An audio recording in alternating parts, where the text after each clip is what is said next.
Hi guys, this is the very last, I promise, this is the last segment of the Cenozoic. Basically, we're going to talk about the Quaternary period. As you know, the Quaternary is divided into two epochs, the Pleistocene and the Holocene. The two altogether only represent the last 2 million years of the Earth history, so basically it's very long. But for us, it's extremely important because this is when Homo sapiens evolved. But also, the Pleistocene was time of the development of huge ice sheets, basically the Ice Age. So this is what forms the present-day morphology of the Earth.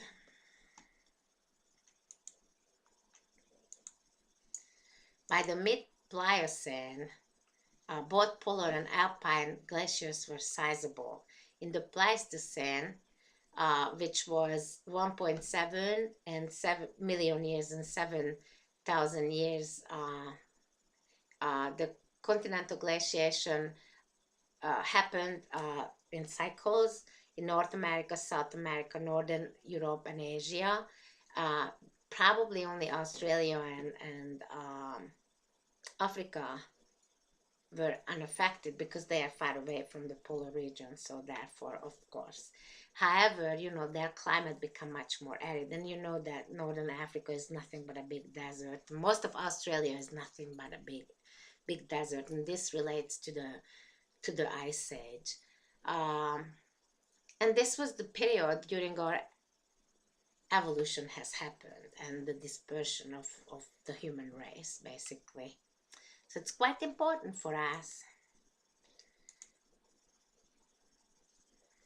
The terrestrial mapping of North America and Europe could only suggest 4 major glacial, interglacial interval during the Pleistocene. And that is just based on the sediments. And of course, if you think about what is the sediment of the Ice Age? Yeah, stillite. How the hell, sorry for that. How can you tell apart the tillites coming from the same place? So that's the thing. You cannot really tell them apart. So some major changes has happened that scientists could tell 4 of them apart. But when you do and look at the oxygen isotope studies in the ocean, it turns out that there is at least 14 to 16 glacial period over the last 1 million years. So it's much, much more than previously thought. Of course, we can see similar record of temperature change in the ice cores from Antarctica and Greenland.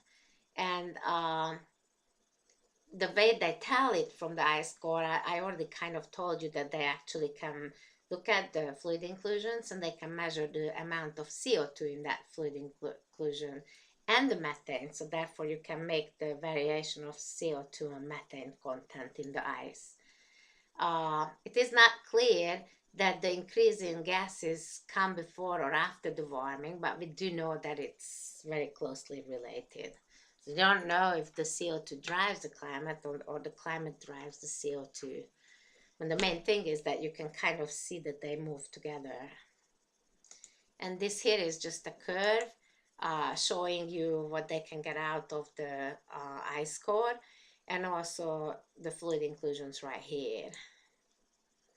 And these are just the cycles. It's pretty amazing, actually. And this one is really cool. This is actually the last 150,000 years. So you can see the last 20,000 year cycle. So this is the 6 precession cycle. So here we are. That's 1, 2, 3, 4, 5. And this is the 6th. So if you look at closely, actually, this is the 100,000 year right here. And the 2s are the obliquity, like this is the other obliquity. And so the obliquity is right here, sorry. And these are the 20,000 year cycles. So there is 1, 2, 3, 4, and 5 before the next big one. So here is the eccentricity. Obliquity, that's about 40,000 years. And then these are the low precession ones. So as you can see, the precession not always completely melts and refreezes the ice, but definitely it does change. The basically the eccentricity cycles are what defines the biggest glaciation or the biggest interglaciation. So it's pretty important. Now this slide is even more interesting because it just actually shows you the last 18,000 years. So basically 18,000 years. So basically this is nothing but the melting of the last ice age. So you can clearly see that the melting didn't happen gradually. You know, you could divide we know that the sea level was 140 meters below today's sea level, and we know it took 18,000 years. So if you divide that, actually you come up with at least like 4 or 5 millimeter melting every single year, if that's how it was. But we all know that it's not gradual, it's not happening every year. So what is really interesting, and let me change the color really quick because I made a lot of changes here. See, there is very low melting from 18 to basically 12 13,000 years ago, and then boom, there was a sudden melting, and then actually it cooled down a lot, and then boom, another sudden melting. And probably one of the biggest melting happened right here around 10,000 years ago. And it's really interesting because basically that's where all the biblical stories formed. Like a lot of early nations had to deal with the flood, so therefore they all had flood stories like the Gilgamesh, like of course our Bible with Noah and the Ark. And then we had the medieval warm period, which really was pretty sudden warming. And then we had the low ice age, which was pretty big cooling, and of course right here too. So you can see that the sea level increases not happening gradually, but there are times when it's very, very slow, and boom, there is a big sudden increase, and then there might be some cooling, and boom, another big increase. So it's not gradual. That's the most important thing. Of course, I will not ask you to draw these figures, but you kind of have to understand what's going on, okay? Now, these slideshows, I don't remember. It's too bad. I don't remember where did I get them from, but I love them. They are amazing. This shows you how much of North America was covered by ice 18,000 years ago. So it's right here. You can see 18,000 years ago. Basically, a lot of North America has been under ice. You can see all the big lakes are under ice. And this here, the next one shows 14,000 years ago, and you can see it basically didn't melt at all. So from 18 to 14, not much melting. Then 12, yes, there was some melting. You can see the Great Lakes starting to get out. So the sea level is slowly rising. So that's 12,000. This is 10,000. It's kind of cool to look at it. Look at the 10,000, and now we're going to go to 7,000 years ago, right here. Boom. I'm going to go back here. 7,000, 10,000, sorry, 10,000, 7,000. One more time. So that was 12, 10, not much melting at all. Look at it. Boom. That is 7,000 years ago, which is crazy. So most of the ice actually melted between 10 and 7,000 years ago. And that is perfectly the biblical time, the Noah flood and all that stories. And basically since 7,000 years ago, this is 5,000 years ago, basically hasn't had much melting since. And this slide just shows you the things we just talked about, that the sea level rise is not gradual.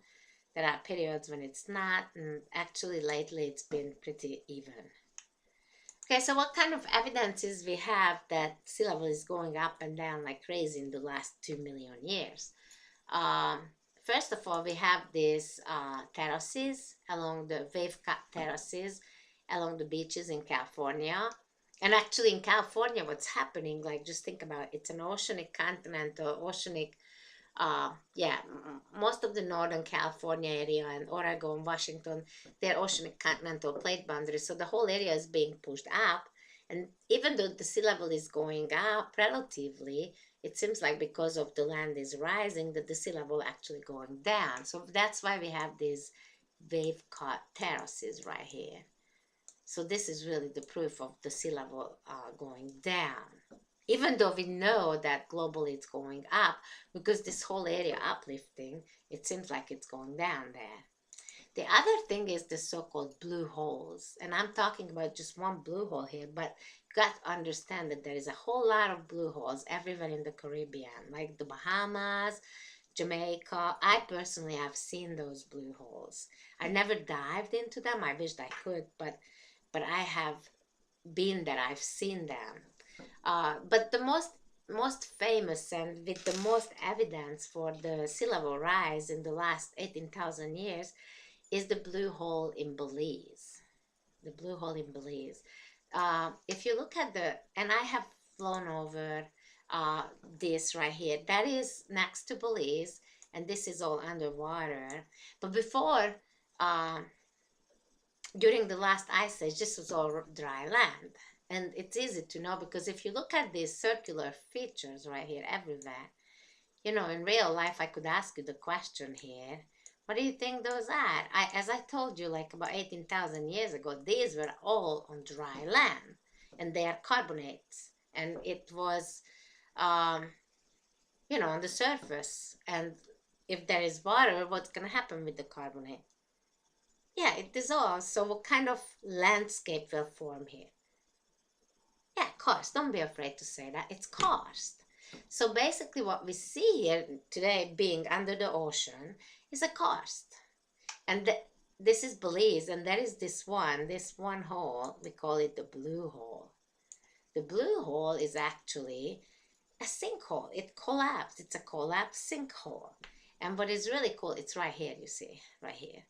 And what's really cool, it's surrounded by coral reefs, and then if you actually dive into this blue hole, you start seeing stalactites and stalagmites in the horizontal cave area right there. You see stalactites and stalagmites. Now, could stalactite and stalagmite form in the ocean? No, because stalactites form stalactites from dripping water. So basically, the fact that we have stalactites and stalagmites in this blue hole proves that it used to be on dry land and it formed in dripping water. So therefore the sea level, and this is 450 feet deep, this blue hole.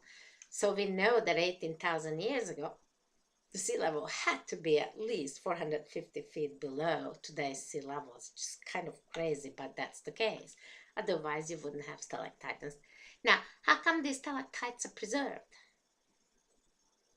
Why didn't they dissolve? It's absolutely logical, because what is the pH of the seawater? 8.2, and these carbonates would dissolve around 5.5. So therefore, because of the high pH, they are absolutely safe in the ocean. They will always be there. They are going to get preserved. They cannot dissolve.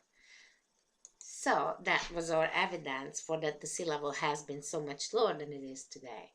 Actually, this slide here shows you the shoreline if all the ice have melted. So you can see we're losing a lot of Florida. We're gonna lose New Orleans and that area, and of course most of the biggest cities along the beach, along the ocean, like in New York and all that area, all the way. And I have another one right here that's an even bigger one, and the dark green which shows the maximum glacial, and the bluish shows the max the other way. The blue shows the max interglacial. That's the land during the maximum glacial period. So that is when the sea level goes down by 140 meters, and the dark blue is when all the ice melts on Earth. So if all the ice would melt on Earth, this would be North America right here, the dark green.